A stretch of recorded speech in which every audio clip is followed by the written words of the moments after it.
financial freedom is not just about having multiple sources of income and you can sleep while you wake up to alerts and all that. I also believe that financial freedom starts from when you now, as a person, you have control over your budget, you have control over your spending habits, you're not in debt.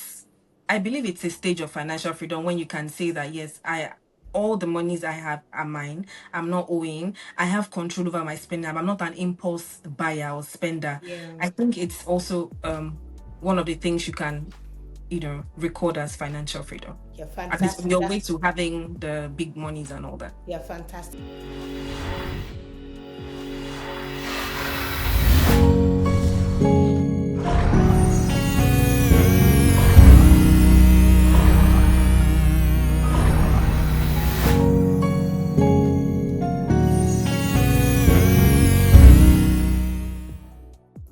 Hi everyone, welcome to my channel today. This is Essie Speaks, where we talk about faith, love, purpose, and everyday life. A few weeks ago, I did a video on adulting, and I spoke about the responsibility side of adulting, the relationship side as well. And I promised you I was going to make a video on the financial aspect of adulting. And as one who keeps her promises, I am here to keep my promise. And so today we'll be talking about everything about adulting as it relates to financial literacy, financial freedom, and everything that I've learned in my journey. Not that I'm absolutely financially free, but at least I am free from my parents. I am not depending on them, to survive. I've been able to, upgrade myself in the financial aspect of my life. And I'm going to be discussing this with Kike. You met Kike a few weeks ago. Kike, we are happy to have you today, and I'm sure you met Kike a few weeks ago. If you haven't, go back to my last video and you're going to learn about Kike. So we'll be talking about our journey, our adulting journey, as it relates to our finances, upskilling ourselves, learning how to manage our finances as an adult. And my journey to financial freedom started after I graduated from university. And the last time my parents were able to support me financially to a large extent was when I was going for my NYSC. If you're a non-Nigerian audience, NYSC is an acronym for National Youth Service Corps, and it's a mandatory service that every graduate is expected to partake in, where you serve your nation, you deploy your skills, the skills you've learned in your undergraduate degree. You serve in different states in the nation, and there's usually a 1 month training prior to when you have to go for this service. And I had to travel to the state that I was deployed to, and that was when my parents gave me money. And while I was at the camp, I had to start thinking, okay, what am I going to do? What is the next phase of my life? How do I support myself? How do I show gratitude to my parents who have also helped me? Because it's not easy to train somebody these days through university. And in the Western world, the parents will tell you what they owe you is just your high school. Afterwards, you have to, fend for yourself. Once you're 18, you have to be, learn how to take care of yourself. And that's why we have a lot of young people abroad. They don't want to go to school, and even the ones that need to go, they acquire a lot of student loan debt because they have to pay for their higher education studies. But my parents were able to do that for me, so I really thank them for that. So after my NYC, 3 months after, I got a job. This is about a decade ago, and that's why I met Kike. We got a job in one of the biggest financial institutions in Nigeria, and I was earning 80K at the time, and I had to learn how to, start saving up. And thankfully, I was living with my parents, so I didn't have to pay rent. I didn't have to bother too much about food, at least. So, I supported from time to time, but at least that was when I had to start thinking, okay, how can I start saving up? What is the strategy for me? Where do I go from here? Because 80K was not sufficient for me. I felt like, okay, I read a lot, and I couldn't have gone to school and read a lot to be earning 80K. So I needed to map out a plan. What is the next stage for me? So I had to start thinking of how to, upskill, how to, position myself to get better opportunities, which helped me. And I landed in another role that paid me more than what I was currently earning at the time. So this is the beginning of my journey to financial freedom. So Yeah. I mean, I don't want to like take the whole show today because I have somebody else who's about to share her own ideas. So I'm going to ask Kike, what has adulting been from you? From Nigeria and now in the United Kingdom, handling bills, your finances. What has your journey been like, and what do you think people can learn from it? Thank you very much. Thank you for having me again. Hello, everyone. So I would also start from, from NYSC, National Youth Service Corps. Of course, my parents also gave me money to go for the camp program, and immediately I got my first allowance as a youth corps member. I started sending money home to support monthly expenses, and also after the program in my place of primary assignments, I also got to tutor some children private lessons, and I started making money. That was like the very first time I made money, aside from the money the government paid every month for serving in the program for 1 year. So that was my very first attempt at earning something, and I felt so good that I was able to give back to my parents at home. And also I saved part of that money to write my very first professional exam. And yeah, Lovely. so yeah, of course the job came in 2015, 2016. Yeah, started Yeah. working 2016 September 15. Yeah, you And remember the date? yeah, it was a Thursday morning. We resumed our first day at work, and that was when I started earning the amount she said. And after that, I started working. Since then, I'm still working now, but this is my very first time leaving outside, of my parents. Even when I was working in Nigeria, of course, I would support the bills at home, but I did not know what it meant to pay rent or anything. But fast forward to 2022, when I started, like, stayed on my own. I've never lived outside my parents' roof, and it was quite different for me because it now dawned on me that yes, I really need to um fend for myself. I need to get something doing apart from studying. I need to find a way to cater for myself, and God helped me. I got a job as a student, and I started building things up from there, and also saving. It has not been a smooth journey all through. Sometimes I wish like I could lean on somebody else to do this, but God has been faithful all through. So yes, that has been my own journey from then till now. About financial freedom, I don't know if I want to dig in now or wait for you to No, you can go there. you can share Okay, I a can little go bit. ahead. About financial freedom, I want to just say that apart from the fact that that's like a very popular word when you hear this multi-level marketing and everybody talking about finance, it's actually real, and that's like God's plan and purpose for his children. Bible says that he wishes above all things that we prosper and be in health even as our soul prospers. 3rd John verse 2. So financial freedom is not a myth. It is God's plan for us as his children. Yes, it might not look like it today. Maybe today, you're living from one paycheck to another. You don't have a side hustle or like your side gig that you're doing, but God is really concerned about our physical, mental, and financial well-being, and He wants us to be financially free so that we'll have time to serve Him and also be a blessing to others. So you might not be financially free now; you might be on that journey today. But I just want you to know, if you're watching this video and you feel like, okay, what are they saying? I just want you to be rest assured that God has plans for you, and His plan for you to be financially free. Thank you. Yeah, brilliant, brilliant.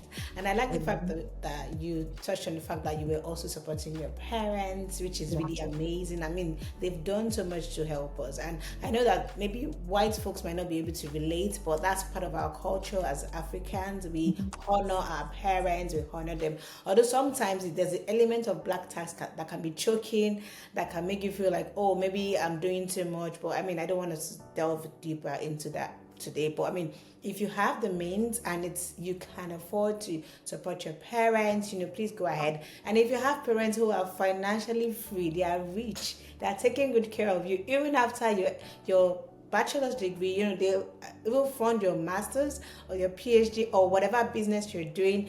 You need to honor them as well, appreciate them, make sure that you're doing what you are, they are, funding you for those. So they can't be spending so much on you and you're just lavishing the money, you don't care. You should also care about them, because One day they are going to get old and they will have to leave. And if they leave a large amount of wealth for you, if you don't know how to manage your finances, you're going to squander it all, and then you'll be back to square one. So you have to be mindful of that. Yeah. And if you're in the state that we are in, trying to figure out how to get to the next level, please stay tuned to the very end, because you're going to learn a lot from us today. And I won't talk about, I mean, you kind of like started touching on it. On the next question I want us to discuss about, which is about following your passion. Sorry, which is about following your passion or following money, like chasing the bag. Like, so when it comes to financial freedom, I mean, especially if you're from Africa, from Nigeria, a lot of factors, can play in, helping you get to that financial freedom. And so you might be torn between, following what you would love to do, maybe the course that you studied, maybe your passion, or just trying to make ends meet, just trying to, make money for yourself. So what's your take? Do you think that it's important that you follow your passion, follow money, or have a little bit of both, or just, I mean, I have my own take on this, but I would like to hear from you first. Okay, you're putting me on this on this one. It's fine. I like it. It's okay.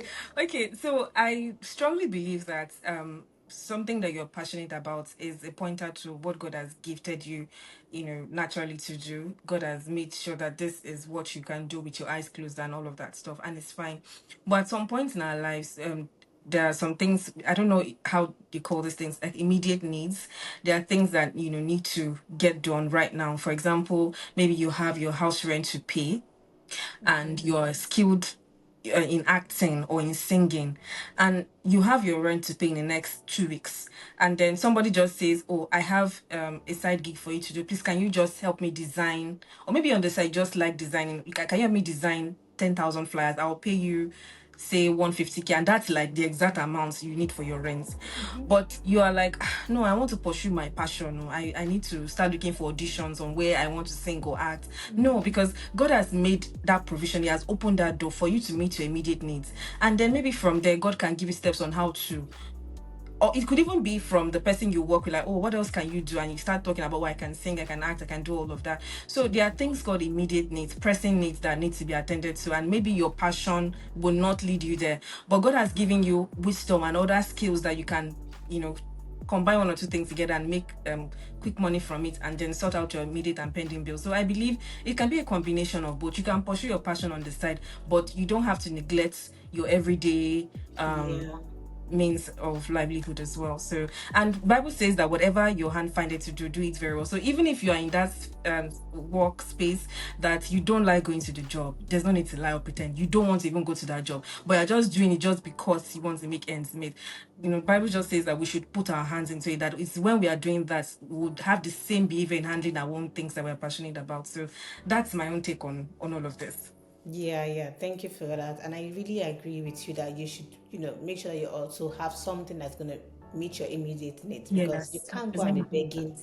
begging people for money to take care of yourself when That God has passion. put a lot of things in your hand. He has given you passion, so Just you your can't be passion. begging. Yeah, so you have to do something. No. Yeah, that's absolutely true. And I think I was also faced with this problem when I was starting my career as well. Because I mean, I've gone through a lot of detour in my career journey. I would say that because I've done a couple of things that have not really been my passion.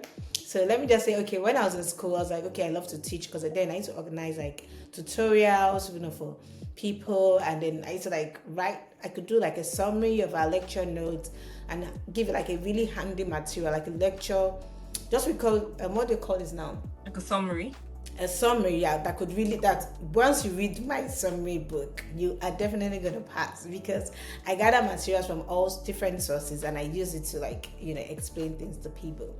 So because of that, I said, okay, maybe I want to be a lecturer. I think I'm good at teaching people, because people say, oh, when you explain things, it's quite easy and all of that. So I said, okay, I want to be a lecturer. But after school, Nigeria happened, life happened, so we couldn't get the lecturing job. And then I found myself in the bank. So, and then if you know me before, I will always say, okay, I'm a banker, but I work in a bank, but I'm not a banker. I always say Yeah. that. I used to introduce myself there. I asked anybody then I knew me. I work in a bank, but I'm not a banker, because I knew that, okay, this is not what I want to do, right? So my passion was more of speaking to people, talk public speaking, and and a lot of things about the what do I call the communication space, writing, speaking, talking, just meeting people was what I love to do. But I couldn't get a job in that line. And Mm. of course, what I studied was not even in line with maybe communications, being a journalist or whatever. So I just had to pay the bills. So yes, I took the bank job, like you said. Bills have to be paid, so I had to like Yes. take that job. Or you can have a little bit of both. Like right now, I'm on YouTube, like I'm speaking to you right now. It means that I'm actually fulfilling my passion to an extent. Yes, it's not paying me, but it will pay me in the Yes. long run. Yes. So yeah. So you can have a little bit of both. You need, that job, to sustain your needs. And when it comes to, I'm also like kind of like good with calculation and things like that. So what I'm doing is not totally different or far away from my area of strength, even though it's not something that when you wake me up in the morning, this is what I want to do. No, but I've kind of like gone through a detour, and I came to the United Kingdom to do my master's with the hope that I would go back to lecturing. But life happened. I couldn't get a funded scholarship, and I had to like change that passion back. Oh yeah, go back to finances, go back to finance rather. So yeah, be ready to relearn, unlearn, go through detours, change your career if possible, but make sure that your eyes is still on your goal, your end goal. So if you're not doing the job that you want to do, or if the job that you want to do might not be able to pay you more money, make sure that you are doing something and you're making progress and you're doing it well, like you said. But at the same time, do not ignore your passion, because sometimes that passion is what fuels you, is what gives you a sense of fulfillment, is what God is calling you to do. So do not ignore that aspect of your life. You need to touch on that part. And this kind of like takes me to the next question. What of people, this is a little bit of Gen Zs right now that think, okay, the way to go now is about, being a YouTuber. You can make a lot of money from YouTube. You don't need to go to school. We're talking about journey to financial freedom, right? People are looking for the easy way out. Like, okay, I want to be a social media influencer. If I can get like, okay, 1 million subscribers or followers, I really don't need to, put in so much effort. So are there kind of like career paths that you can pursue that can, give you a faster financial freedom journey?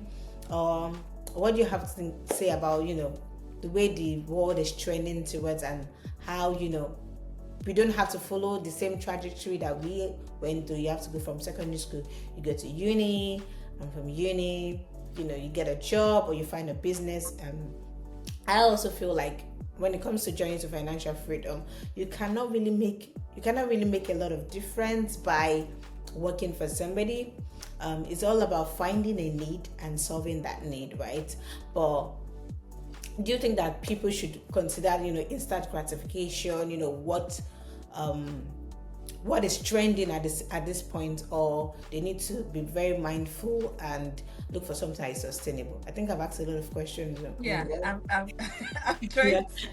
God will help me to merge it together. But before I go into those questions, I just like Yeah. to briefly talk about the passion and your daily job thing, Yeah. just briefly before I move on to the next thing. Um, to be honest, so at some point in time, especially if you're a Christian and spiritual person, you will know when it's time to pursue that passion full on. You know when it's time to go in 100%. You know when it's time to put in your all into this thing, because that's the time that God has asked you to go into it. But if you have not gotten that direction, or everything's not yet set up, please, whatever it is that you're doing right now, please put in your very best, and you see that everything will work out. So to your next question about Gen Z's Sorry, let me touch on that before you talk about. I think I just something just dropped my mind. And okay. if you don't have the means to fund your passion, I think we've talked about this, but Yes, make sure that you're doing the work until you're able to get the means to fund your passion 100%, that you exactly. don't have to depend on people. Yeah, that's what I Yeah, just wanted yeah, to it's touch on just that. all about diligence. So, about Gen Zs or younger people who believe that once I can just set up an influencing business, I can be on YouTube, I can be on TikTok, I can be on Instagram. I don't need to go through the four walls of school before I can become this next big thing and be financially free. Well, you might say that the people who created, this platform we're using, Meta, that's Mark Zuckerberg, or any other big name we have, are school dropouts. But I want to believe that even after they dropped out of school and they've built this big brands that have become household names, they still have taken themselves through some level of education. I want to believe that Mark has read some books on leadership, on discipline, on character development, on human resource management. I want to believe he did not just drop out of school, started Facebook in a garage and did not improve on himself. So I believe that education is much more than a 6334, and that's the Nigerian system. It's much more than primary, tertiary, or secondary education. I believe one thing education does to a person's mind is discipline. It forges character. I don't want to talk about the schooling system in Nigeria because that's not why we are here today. But I want to believe that education forges discipline, character, and everything, and it makes the person a rounded person. So you can decide to have your YouTube channel and skip school and don't go to school and all that. But when it comes to signing deals and becoming an ambassador, apart from having your lawyer by your side, as an intelligent person, there are things you would know. You can read between the fine prints. You can read between the lines. You know if this is a good thing for you to do. If you're not educated in your mind, in your soul, there is no way you can do that. So even if you decide not to go to school and all that, how are you educating yourself every day? How are you developing yourself every day? It's not just about setting up your ring light. I mean, anybody can do that. It's about building your mind, building your intellect on a daily basis, and nobody can take that from you. Whatever you learn, it belongs to you forever. No one can take that from you. So education is very key, whether it's in the four walls of a school or whether it's something you are committed to as regards personal development. That's my own take. Yeah, brilliant, brilliant. That is so exceptional. Yeah, you have to be educating your mind. You don't really have to go to the four walls of a school. I mean, we have online, online platforms where you can learn. So yes, don't focus on the four walls. Make sure that your mind is Developed. is developed day by day. Yeah, thank you so much for that. You're welcome. What do you think about upskilling? Like, have you had to change your career because of bills? Have you had to pivot your career at any point, change the trajectory of your career? I think we've touched on this a little bit before, but maybe we can like expand this a little bit because we're talking about financial freedom, right? Okay, let's say, I mean, I had a friend who has had to like change her career. She started off in the banking sector and then she realized that, okay, if I continue as a banker, I might not, get what I want. I mean, the world is changing, and what careers are in vogue now? Where is the world trending towards? And then she realized that project management, business analysis, this is where the world is trending towards. And she saw that okay, she's had to handle a couple of projects in the course of her career. Even at the bank, so she felt that okay, these are transferable skills that can help me, gain a better career that can fund my bills, that can support me. And so because of that, she went for a whole, she did like a whole change of career. She went for trainings and she was able to secure a job because of that. So what would you have to say to people who are scared to, change their jobs or feel like, okay, maybe I just need to be here. Maybe I just need to work in this company for the next 10 years. Hopefully, I'll be promoted when I need to be promoted and I'll get there. Or what do you think? What do you think that upskilling plays an important role when it comes to going to financial freedom, especially for those who want to be in the corporate space? Well, thank you very much for that question. I strongly believe that upskilling is very important. I've had to do that at some point in my life because when I got the job in the bank, I was employed as a customer service personnel, and I did that You were for employed. yeah, we were. So I did that for a couple of years, I think 2 years. And then I realized that I wasn't cut off. I mean, I learned a lot of things on the job, patience, all those things. But I just realized I Communication wanted, skills. yeah, I did not want to be on the front lines of fire in quotes anymore. So I was really desperately looking for how to leave the front desk. And then I just saw an opening in the head office for information security. Even though I did not really know anything about information security, I just knew how to use a computer. I applied and I started reading things online. I did a few things on Coursera and I went for the interview, and by God's grace I got the job, and that's why I'm in that field today. I believe upskilling is very important because for something to change outside, it has to change from inside as well. So for example, the whole world knows that everything has gone digital. AI is now working for almost on everything you want to do now. So if you're a business owner and you're not looking for how to incorporate AI into your business model, it means that you're not ready. So I believe upskilling is very important to get to the next level in life, to get to the next level in your career, in your business, whatever. Upskilling is very important. Even the Bible says that a prudent man sees danger from afar and avoids it, or something like that. So it's in Proverbs. I can't remember the particular verse. It means that you can foresee and you can predict what is going to happen, and you're preparing yourself towards that time so that you not be left behind. Like the five foolish virgins, I said, sorry, we don't have oil. So you're always prepared, even though you don't really know everything, but you can have a conversation about that particular topic, so that in the day of, you don't know who you'll be talking to that maybe wants to fund your business or maybe give you a job opportunity, but the fact that you can speak about something, it gives them a good impression about you, and then that's how God opens the way. So that's my own take on upskilling. Yeah, thank you so much. And I totally agree with you as well. I mean, so if you're complaining that, okay, you don't have enough money to pay your bills, and you know that you want to be in the corporate space, not that you want to have your own business, you need to consider upskilling. There are certain jobs that you cannot rise beyond certain level if you don't have certain Yeah. qualifications, maybe a master's degree, maybe like if you're in the project management space, you need to have your PMP, you have your Prince too. So you need to be working towards that, because I mean, you can look at, okay, what do I want now? You're thinking of, okay, I want to buy this fancy car, I want to have this fancy dress. You're gonna be spending your money on things that do not matter. But if you could channel that same funds towards improving yourself, upscaling, you can actually get the better paying job that can give you whatever you want in life. So I think it's important that we need to pay attention to upscaling. Like if you want to be a finance manager now, if you don't have maybe ACCA, you don't have ACA, you don't have SEMA, Okay. you're gonna be in that level, like you'll be a finance officer all your life.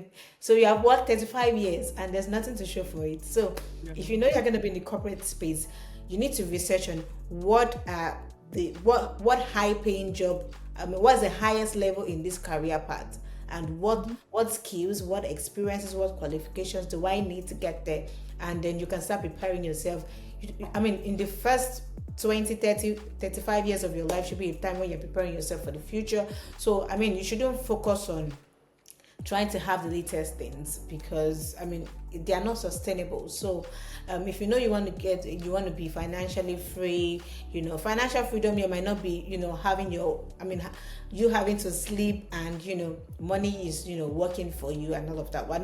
We're not, of course, that's financial freedom, but we're not getting to that point here. We're saying, okay, you are just entering into adulthood. You are trying to think of, how can I be able to support myself financially? These are steps that you need to take. And then as you continue to advance, you can start thinking of business ideas, things that you could possibly do. Maybe you need to take a course, maybe you need to network more, so that you can learn what sort of business do you need to open that can, support you. So when we talk about financial freedom in the real sense, we're looking at having multiple streams of income, not just one stream of income, because your job alone, is not enough. What if you lose your job? What happens to you? So what other things could you do? What are your talents? What business idea do you have? You need to think about that. So when we talk about upskilling, you're looking at what information do I need to get to where I want to be, and have I harnessed all that information?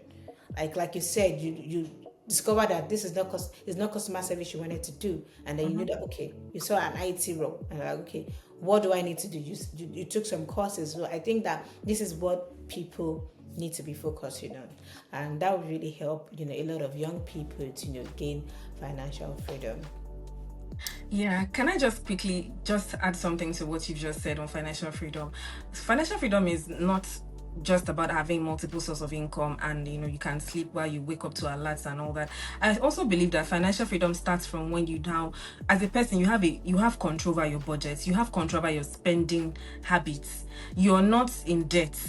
I believe it's a stage of financial freedom when you can say that, yes, all the monies I have are mine. I'm not owing. I have control over my spending. I'm not an impulse buyer or spender. Yeah. I think it's also one of the things you can record as financial freedom? Yeah, At least on fantastic. your way to having the big monies and all that. Yeah, fantastic. That's a very interesting and a good point to Yeah. shout. Thank you for talking about that. I was going to talk about instant gratification versus Oh, delayed gratification.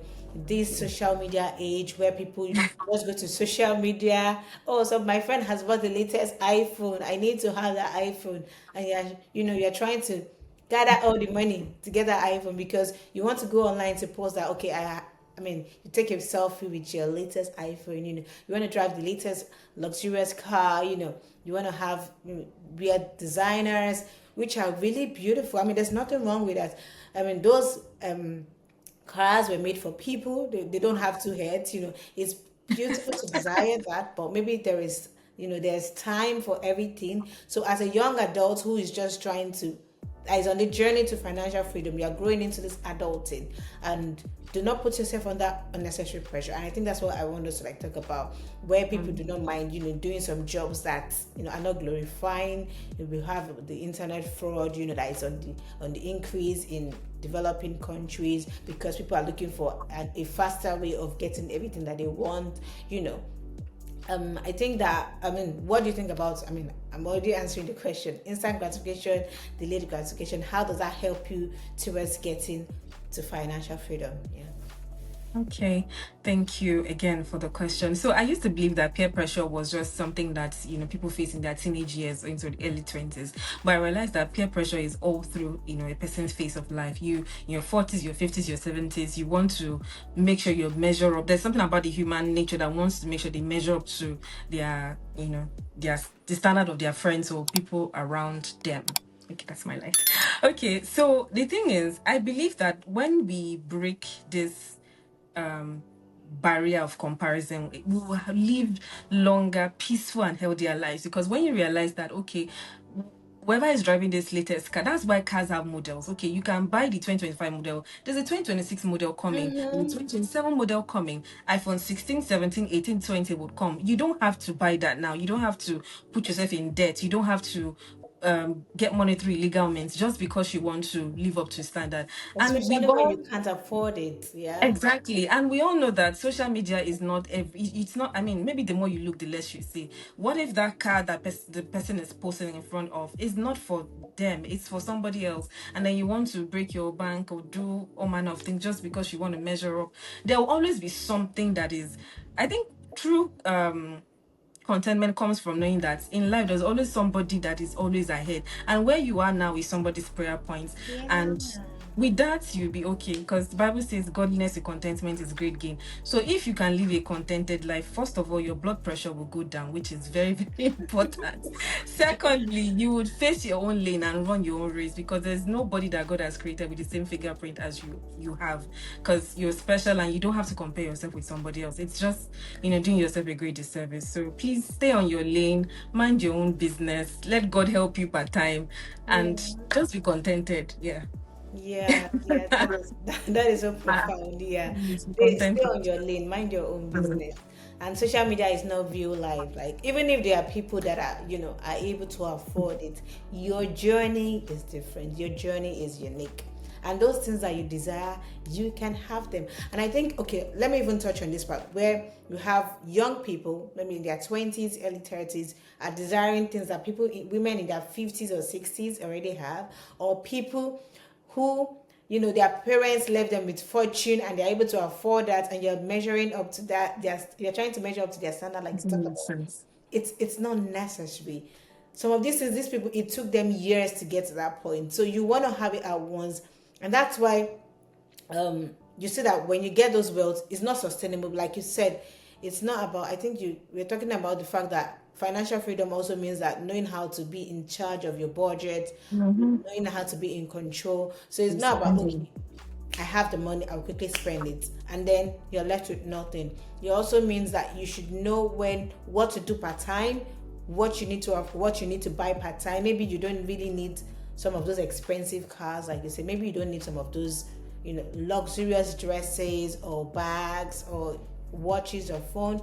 And I'm not saying that they are bad. Like, it's good to have, and I use an iPhone. I'm not even I'm using an iPhone, and I'm hoping to buy the latest iPhone. And it's not out of peer pressure, somebody's buying it. No, because okay, I for my content now, I really need a very good camera. So I'm hoping to buy the latest iPhone when it comes out. But this is not out of peer pressure trying to measure up to somebody. So I'm saying that it's okay to desire good things, but can you really afford them? And if you cannot afford them, why not work towards, building that business, that career that can help you to earn as much as you would need to be able to afford those things, which is actually good. And when you are actually going to be in control of your budget, like you said, and not because you're putting yourself under unnecessary pressure. So that is also very important. Yes, it is. So I'm getting to the end of this video today, and I know that a lot of people have learned from you. But I mean, what do you have to say? What are the final words you want to give to anyone out there who is trying to, attain financial freedom, who is trying to be independent?